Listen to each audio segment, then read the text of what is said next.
ఒక few months back మీరు ఒక స్టోరీ పెట్టారు ఇన్స్టాగ్రామ్ లో, from the sets of Guntur కారం అని. సో గుంటూరు కారం సెట్స్ నుంచి పిక్స్ పెట్టిన తర్వాత కొంతమంది ఎక్స్పెక్ట్ చేశారు, కానీ సినిమాలో మీరు లేరు. దానికి రీజన్ ఏంటి? అంటే నేను యాక్ట్ చేశానండి, ఒక 4 days షూట్కి వెళ్ళాను. కానీ నేను అదే అడిగా ఆ టీం వాళ్ళని, ఎందుకు ఇలా అయిందంటే నాతో పాటు యాక్ట్ చేసిన వేరే వాళ్ళని కూడా తీసేశారు. మరి ఆ రీజన్స్ ఏంటో నాకు తెలీదు.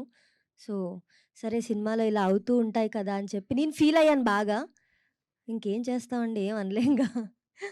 ఓకే, అంటే చీజ్ బజ్జీ రేంజ్ లో ఈ సినిమాలో ఏదైనా కాంటెంట్ ఇస్తారా?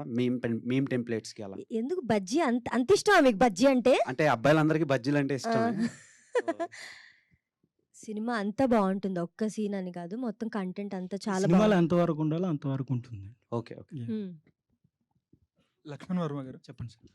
సార్, ఇది కంటెంట్ పర్ఫార్మెన్స్ వైజ్గా ఇద్దరు ఫ్రెష్ యాక్టర్స్ అండ్ డెబ్యూ వాళ్ళ ఫిలిం ఇది. సో మీకెంత టఫ్ ఛాలెంజ్ అది, వాళ్ళ నుంచి పర్ఫార్మెన్స్ ఎక్స్ట్రాక్ట్ చేయడానికి?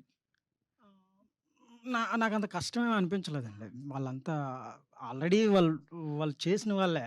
తను ఉప్మా తినేసింది అందులో చాలా బాగా చేస్తాడు తను.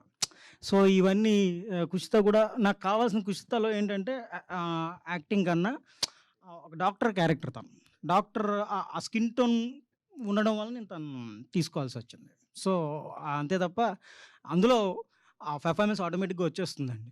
నేను అంతగా ఎక్కువ వాళ్ళని నేను ఇబ్బంది వాళ్ళు నన్ను ఇబ్బంది పెట్టలేదు, నేను వాళ్ళని ఇబ్బంది పెట్టలేదు. కుషిత గారు